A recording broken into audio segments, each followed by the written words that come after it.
नमस्कार बंधुगण जय गुरुदेव चलतु आज भिडियो को आरंभ करवा। आज भिडियो आम जाना प्रभु श्री भोलानाथ कृपा किसी राशि व्यक्तिविशेष रही प्रभु श्री भोलानाथ कृपारू तांकर आगामी समय बहुत भल रही दीर्घ धरी जो मानकर विवाह हेउनथिला तांकर खूब शीघ्र विवाह मध्य जो माने बेरोजगार थिले बा जो माने तांकर मन मुताबक चाकरी पाउ नथिले से माने तांकर मन मुताबक चाकरी पाइबाकु जाउछंती। तेबे सेही भाग्यशाली राशि किए किए जहांको उपरे स्वयं महादेव कृपा वर्षा करबाकु जाउछंती से विषय आम जानिबा। किंतु जानिबा पूर्वरु प्रथमे हम चैनल को सब्सक्राइब करंतु एवं पाखरे आसुथवा बेल आइकन को प्रेस करंतु।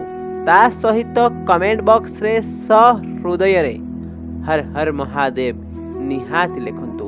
देखिबे प्रभु श्री भोलाशंकर कृपा आपणक ऊपर रहिबो। ता सहित आम भिडियोटी को शेष पर्यंत निहाती देखंतु कारण शेष रे ही आमे आपणक किछि टिप्स देबो जे टिप्स आपणक पई बहुत उपकारी रहिबो। तेबे चलंतु भिडियोटी को आरंभ करिबा। तेबे प्रथम भाग्यशाली राशि होउची मेष राशि। मेष राशि व्यक्ति विशेषक उपरे प्रभु श्री भोलानाथंकर कृपा रहिबा जाउची। आपणकर से कृपा कारणरू आपणक जीवन में बहुत सारा खुशी आसबाक जाउची। दीर्घ धरी जो माने अविवाहित थिले तांकर खूब शीघ्र विवाह मध्य होबाक जाउची। जो माने बेरोजगार थिले तांको तांकर मन मुताबक चाकरी मध्य मिलिबाक जाउची। जो माने चाकरी करूथुले से तांकर चाकरी रे भल प्रमोशन मध्य पाइबाक जाउछंती। आपणकर घरे एवं परिवार रे आपणकर खुशीर माहौल खेली जीवाक जाउची। जो मानकर दीर्घ धरी विवाह हेउनथिला तांकर खूब शीघ्र विवाह मध्य होबाक जाउची।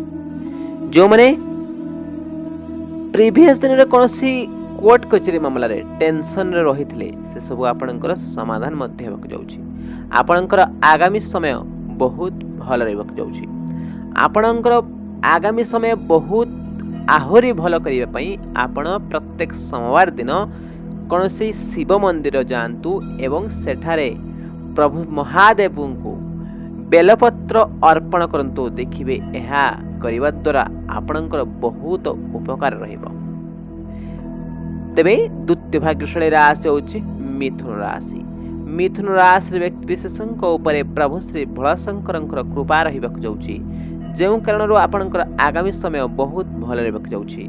आपणकर लटरी मध्य लागिबाक जाउछि। प्रीवियस दिन रे जो छात्र छात्री माने तांकर पाठ पढ़ा रे वीक देखउथले बा तांकर प्रीवियस दिन रे सब वीकनेस रहितला पाठ पढ़ा प्रति ताहा आगामी समय रे रहिबो नाही। प्रीवियस दिन रे जो माने अविवाहित थिले बा जो मानेकर दीर्घ धरि विवाह हेउनथिला तांकर खूब शीघ्र विवाह मध्य होबाक जाउछि। जो माने निसंतान थिले तांकर संतान सुख मध्य प्राप्त होबाक जाउछि। जो माने शेयर मार्केट रे टंका निवेश करूछंती तांको पई समय बहुत भल रहबाक जाउछि। जो माने क्रिप्टो करेंसी बा म्यूचुअल फंड आदि रे टंका निवेश करूछंती तांको पई मध्य समय बहुत भल रहबाक जाउछि। जो मानकर दीर्घ धरि विवाह हेउनथिला तांकर खूब शीघ्र विवाह मध्य होबाक जाउछि। जो माने निसंतान थिले तांकर संतान सुख मध्य प्राप्त होबाक जाउछि। तेबे तृतीय भाग्यशाली राशि होउची कर्कट राशि। कर्कट राशि व्यक्ति विशेषक उपरे महादेवंक कृपा जगु तांकर आगामी समय बहुत भल रहबाक जाउछि। जो माने निसंतान थिले तांकर संतान सुख मध्य प्राप्त होबाक जाउछि।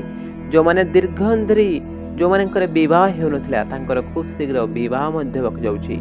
जो माने कोनोसी कोर्ट कचेरी मामला रे फसी रहिथिले तांकर आगामी समय रे से बहुत शीघ्र से कोर्ट कचेरी मामला उपरु आपण मुक्ति पाइबाकु जाउछंती। आपण शत्रु उपरे विजय लाभ करिबाकु जाउछंती। प्रीवियस दिन रे आपण जो कर्म करथिले से कर्मर फल आपण पाइबाकु जाउछंती। तेबे दर्शक बंधु आपण सहृदय रे कमेंट बॉक्स रे हर हर महादेव लेखिबाकु जम्मारु भूलिबे नाही। कमेंट बॉक्स रे हर हर महादेव निश्चय लिखंतु। तेबे चतुर्थ भाग्यशाली राशि होउची कुंभ राशि।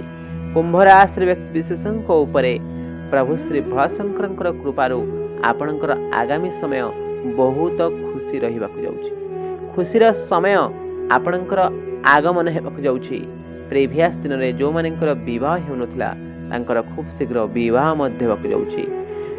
प्रिवियस दिन में जो आपणकर जो टेंशन सब रही आपण जीवन में से सब आपणकर मुक्ति पाइबाकू जाउछंती। आर्थिक क्षेत्र में आपण उन्नति करबाकू जाउछंती। आपण प्रचुर प्रचुर टंका इनकम करबाकू जाउछंती। आपणकर मन मुताबक चाकरी मध्य हेबाकू जाउछि। आपण से टंका जो इनकम करिवे सेथिरु जो आपण सेविंग अधिक करिवे खर्च बहुत कम रहिबो। आपण अधिकरु अधिक सेविंग करबाकू जाउछंती। आपण जो माने म्यूचुअल फंड रे निवेश करूछंती टंका तांको पई समय बहुत भल रहबाकू जाउछि। तबे दर्शक बंधु आम भिडियोटी आपको केमिति लागला हमको कमेंट बॉक्स निश्चय नेबे एवं सहृदय रे कमेंट बॉक्स रे हर हर महादेव निहाती लिखिबे। देखिबे प्रभु श्री भोलाशंकर आपनको मध्य कृपा करिवे। तबे आजिर टिप्स हेउची आपनको पई आपण जो लोक माने फूल आपण जो तोळुचंती बा लोकंको बाड़ी रु जदि आपण फूल चोरी करूचंती तबे एहा भूल रे मध्य करंतु नाही। फूल चोरी करने द्वारा जो आपन जदि फूल चोरी करी आपणकर ठाकुर को देउचंती तेबे तार जो पुण्य फल से जो बाड़ी रे लगई थिबा जो मालिक तांको पाखकु जीवो आपण को पाखकु नै। आपण यथाष्ट मात्रा रे आपण निज घरे फूल गछ लगे को चेष्टा करंतु।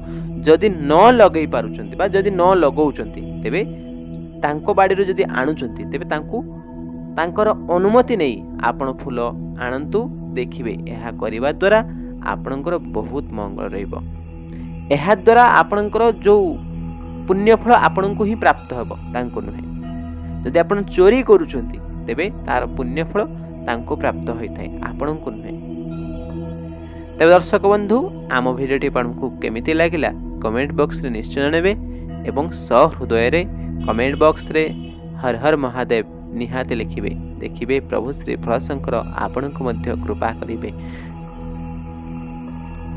तबे दर्शक बंधु आम भिडियो को शेष पर्यंत देखिथिबारु आपनको अशेष अशेष धन्यवाद।